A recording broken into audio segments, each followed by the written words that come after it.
Am I on? There you go. And you can hear me okay? Wonderful. Well, good morning, everybody. Good morning. I am so excited to be here. I love coming here.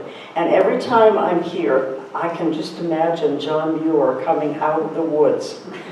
You know how many know who John Muir is? Okay, a lot of people do. Now, he was considered the father of our national parks. He was America's most well-known naturalist and conservationist. And he was really what inspired us to protect the wild places in America. It was his vision and his passion that we would have these national parks. And I think all of us enjoy, at least I'm hoping all of us enjoy our nearest park. How many of you like to go to Great Smoky Mountain National Park? You got it. Even if you don't walk, drive there. It's just gorgeous. So John Muir was the one that had a vision of what this country could look like. And his greatest contribution to preserving the wilderness was actually to promote the idea that the wilderness has spiritual value as well as economical value, but it's really a spiritual place to be. And we need those wild places, don't we? We need those places where we have everything you have out here, the trees, the animals, the birds, all of it. Because our modern society sometimes really sees the value of cutting down trees. And there is value there, but it's really about more than that. It's about protecting the forests so that we can actually have our spiritual time in the woods. Now, John Muir never set foot in what is now Great Smoky National Park. I'm pointing over here like it's over here. I don't know what direction it is. It's everywhere. He never really set foot there, but he did do some trekking in the high country on the border of Tennessee and South Carolina. And so he saw all of the diversity and the beauty of the Southern Appalachians, or I guess you say Appalachians. I have to learn to say it right. I come from all other places. And so he wrote something called a Tennessee Memory when he was traveling through the mountains in Tennessee. And he was feeling very isolated because he walked for miles and never saw another person. He was feeling a little bit isolated, and suddenly a little bird came out from the bushes. And as he put it, he said, in one moment, that cheerful, confiding bird preached me the most effectual sermon on heavenly trust that I had ever heard through all the measured hours of the Sabbath, and I went on not half as heartsick, not half as lonely. So a little bird can do that, can it? One of my favorite quotes from John Muir that I use all the time, the mountains are calling and I must go. The mountains are calling and I must go. I'm always up in the mountains. They do call to me.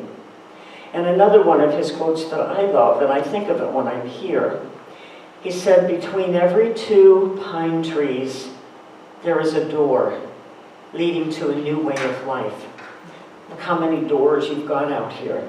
This is a different way of life than people who live in cities, and it's really important for our spirituality. So, you know, John Muir was called the father of the national parks, kind of like George Washington was called the father of our country. And actually, I'm going to be talking more about George Washington today. How many know who George Washington was? I hope I get everyone on that one. Yeah. But you know, both of those men had a vision for our country. Both of those men had a dream for what this country could be. The national parks is America's legacy. But America also has a destiny, and that's what I want to talk about today. And that destiny involves George Washington and some others.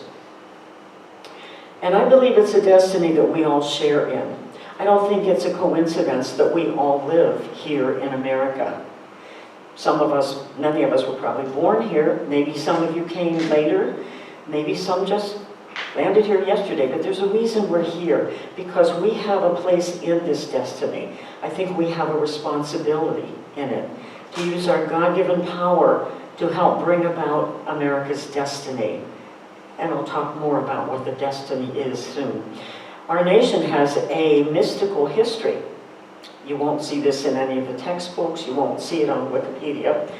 but it actually is rooted in a belief that there is a divine destiny. In fact, those men who formed our country had a vision that a nation could exist where freedom of spirit reigned supreme. And that's what America has been attempting to do ever since it arrived in 1776. Now, and several of our forefounders, several of the men who signed the Declaration of Independence, including George Washington, Ben Franklin, John Adams, Jefferson, they believed themselves to have a destiny. And destiny did seem to guide their footsteps. And in fact, George Washington had several visions. I mean visions where a being would show up in front of him. How many are aware of some of the visions that he actually had? A couple of you have maybe read about some of that, yeah. Growing up, though, I want to talk a little about his growing up years. He was lazy. He was not very motivated, and his family actually thought that he was lazy. He was also very tall. Anybody know how tall George was? He was 6'2", and that was tall for those days. I don't know about if any of you have been to Mount Vernon, but when I was a kid, my family and I went to Mount Vernon, which was his home, and we were always amazed at how small the beds looked. And the person that was taking us through the house, the guide, told us because in those days, people did not grow as tall as we are nowadays. So for him to be 6'2" was very tall. And in fact, they didn't measure people's heights in those days. It was up to the undertaker to measure the corpse so he knew what kind of a pine box to get. So no one really knew his height until he had died, but he was 6'2". He had a lot of pockmarks on his face. And he was just kind of awkward. He was awkward around his peers. He didn't feel comfortable in his own skin. And he wasn't even a good student, except in math. He was excellent in math. That was his one topic that he was really excelled in. Now, growing up, George worked on the family farm. And because he didn't have a lot of ambition, not that there's a lack of ambition for working on a farm, it's extremely important work. And he assumed that he would be working on the family farm all his life. So he didn't really have a passion. And he was not a religious man. He wasn't a churchgoer, but he was often seen out in the fields on his knees praying. And he prayed that he would be guided to have a higher vision, a higher calling for his life. He did for a while he was interested in being a civil engineer. And he did do that for a short time because that really utilized his excellent math skills. But he really didn't discover his total passion until he went into the militia. That really was his passion. And he was a great commander of troops. He took care of his men. He was excellent at that, as we know now. Now, George had a brother named Charles. He had other siblings, but Charles was his favorite brother. He really idolized Charles. One day Charles came to him and said, "George, I've had this dream. I've had it 3 times, and I need to tell you about it." He saw in his dream that George would one day become the head of a nation, that he would be given the title president. There hadn't been any presidents before that. That he would make the colonies a nation that would be called the United States of America. And so he told George, you better stop goofing off. You really need to prepare yourself to carry the burden of a nation. Now we know now how prophetic that was, but that was news to George, of course. So as I mentioned, George had several real visions in his life. Some of them involved his maternal grandmother. He had never met her because she died in childbirth, giving birth to his mother. But he knew what she looked like. Now, George had been dating a girl. Her name was Elizabeth. And his family, he was only 18, but his family kept saying, you better find a girl, get her settled down. This is what we do. Settle down, have a family. And he hadn't found the right girl yet, but he thought, maybe I'll propose to Elizabeth. Well, before he had a chance to do that, a figure appeared in front of him. He recognized it as his maternal grandmother. She said 6 words to him. She said, "She is not your true mate. She's not your true mate." Well, we know now he was supposed to be with Martha, but he didn't know that then. And as it turned out, actually, not long after that, Elizabeth started acting kind of weird, and he didn't like her that much, so they broke up. So that was a good thing. Another thing that happened to him when he was 26, George Washington was an alcoholic. He used to spend a lot of time at Timothy's Tavern, which was right down the road from Mount Vernon. And he also hid bottles of whiskey in the barn. So one day he was in the barn, imbibing in the whiskey, and he had a vision. A being appeared in front of him, and it looked just like him. And it said to him, "I am your soul. If you cannot control your appetite for drink, you can never command a regimen. I am your soul, and I am sorry to see you betraying me. You were destined for service to your country, but you shall now go down to a drunkard's grave." Now that was a wake-up call for George Washington. He got it. Fortunately for us, he got it, and he decided to overcome his addiction. And he did. His family helped him. If they saw him, getting a little antsy, he needed a drink, they would distract him or take him somewhere, and he did actually overcome that addiction. But I want to talk about his most profound vision that he had. And you may have read this online, it's in books and places. This happened in the winter of 1777 in Valley Forge. Now this was a brutally cold winter. It was a horrible winter. And George Washington had his troops stationary. He didn't have enough food for them, didn't have enough warm clothing for them. They were sick. Some of them were actually dying. And he himself was actually very sick. He was actually contemplating suicide at that time in his life. He was totally disheartened. But it was in that moment that a vision came to him that changed his life. It happened on an afternoon when he was in his tent in Valley Forge. He had told everybody around, "I do not want to be disturbed." He had a guard outside making sure nobody would disturb him. And he was just lamenting about what he could do. How could he get more food, more clothing for his troops? And suddenly he sensed a presence in this tent. Now he knew he was alone, so why am I feeling someone here? He turned around, and in front of him a vision began to appear. It was see-through, but it was definitely a woman standing there. And she stared at him for a long, long time. And finally she spoke. And she pointed in a particular direction. And as she did that, she said, "Son of the Republic, look and learn." So he looked in the direction she was pointing, and he saw a vision of a new nation, the United States. He saw that it would extend all the way from the Atlantic Ocean to the Pacific. He saw towns and villages and cities popping up all across the land, and that it would become very highly populated. He also was told that that nation would face 3 challenges. And she would point and show him the different challenges. Now the first challenge that he saw, we believe, is he saw the Civil War that would come eventually. The second challenge, most people have interpreted it to be World War I and II, that that's what he was being shown.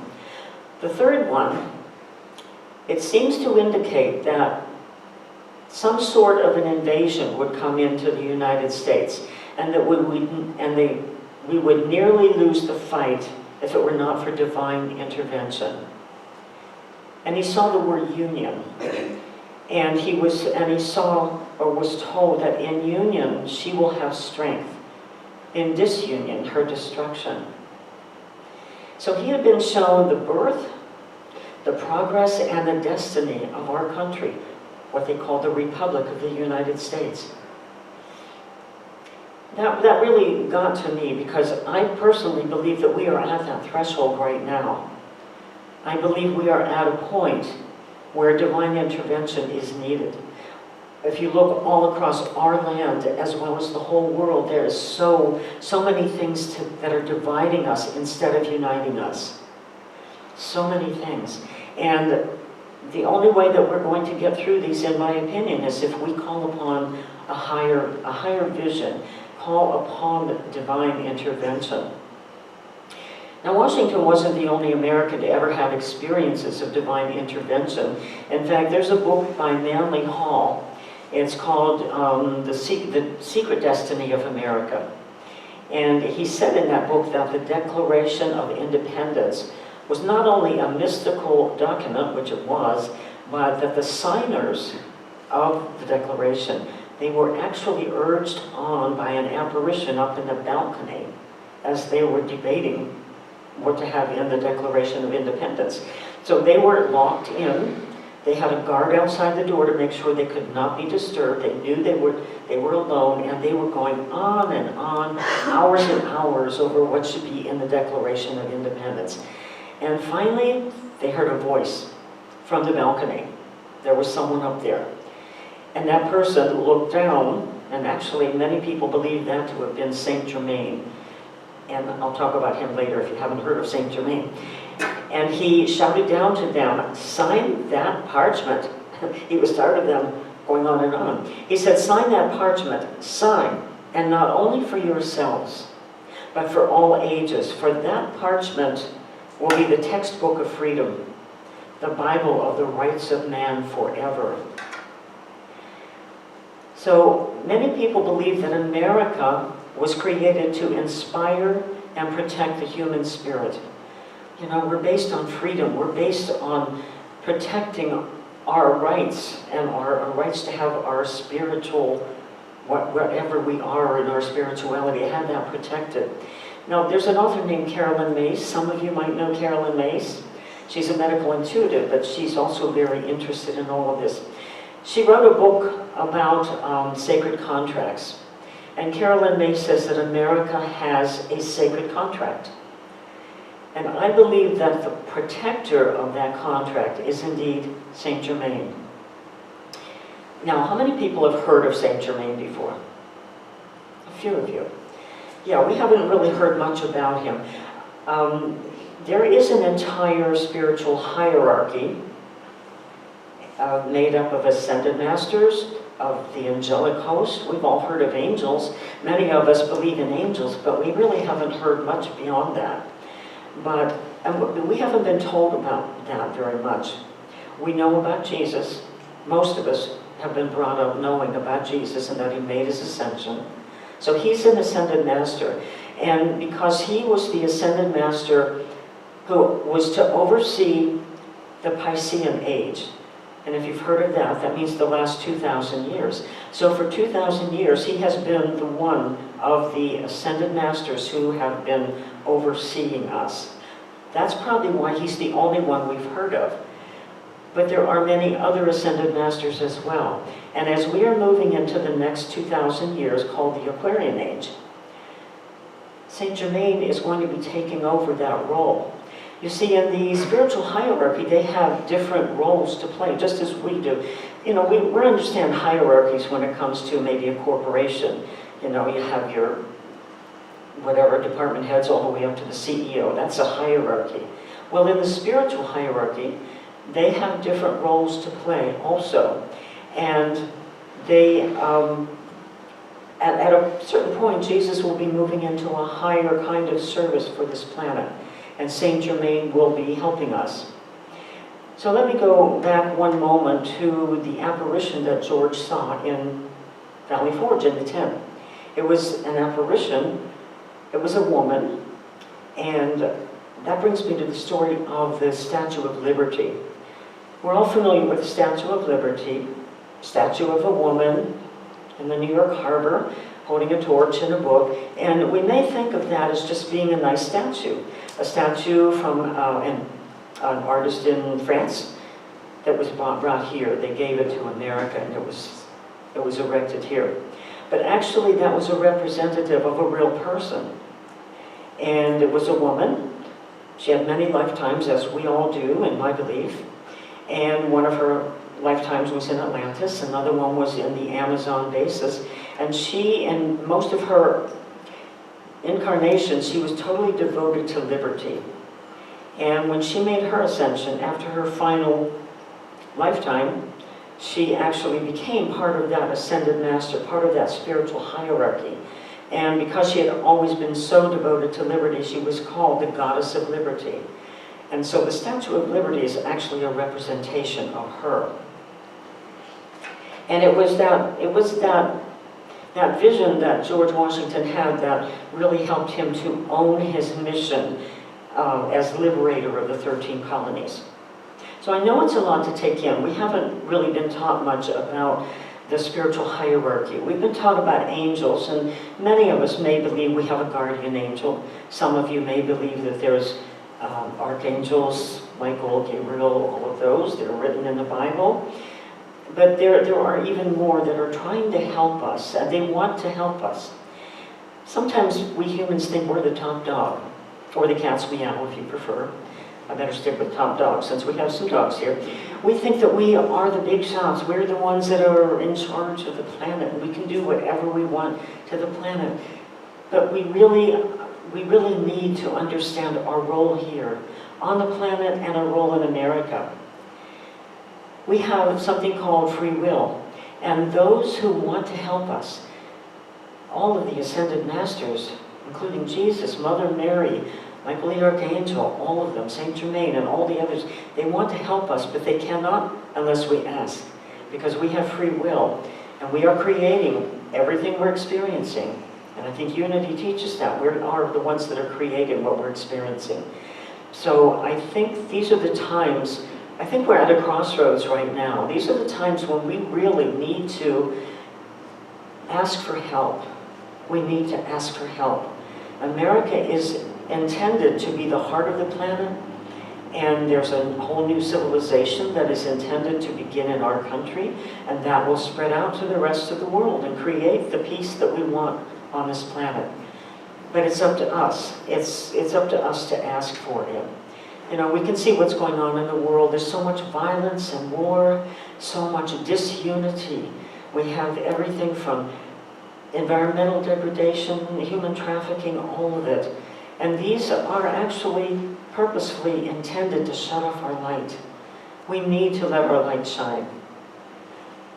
There are several things we can do, and of course prayer is at the top of the list. Many of us know that we need to pray, not a groveling, begging kind of praying, but just an open knowing that they are here to help us and affirming that. Often in Unity, and I know in Science of Mind, we use affirmative prayer, where we affirm our good.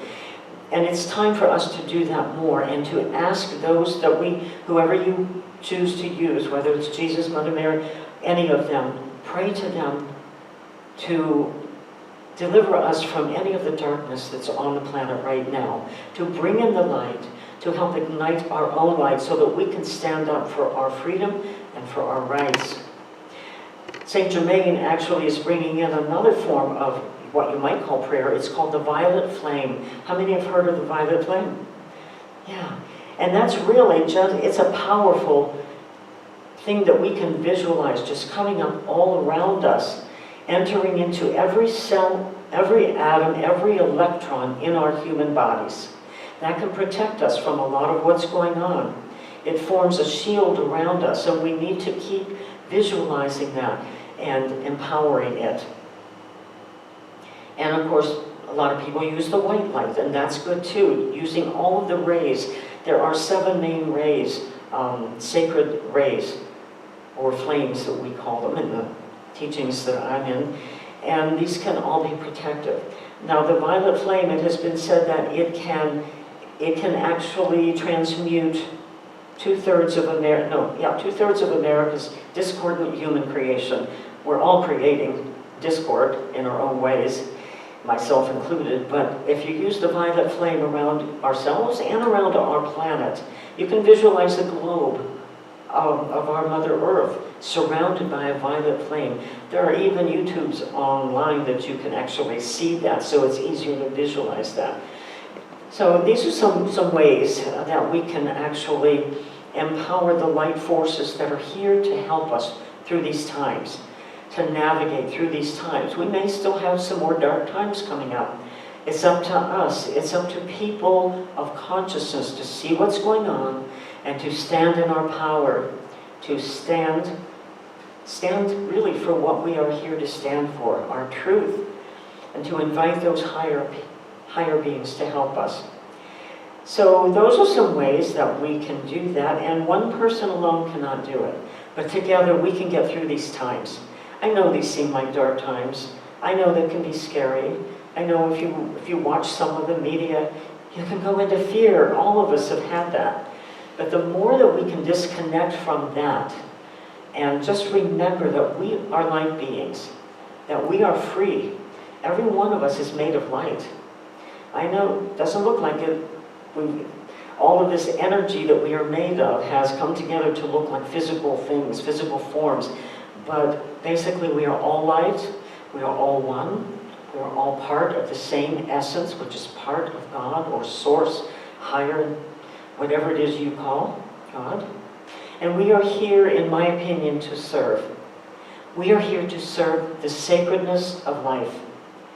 I've made that a mantra for myself, and you're welcome to use it too. I am here to serve the sacredness of life. And I am not going to give in to the fear that they want us to be in, because that is taking us away from our power, away from the focus that we need to be in. So I really invite all of us, really deepen your prayer work. I'm sure all of you already pray, but really deepen it.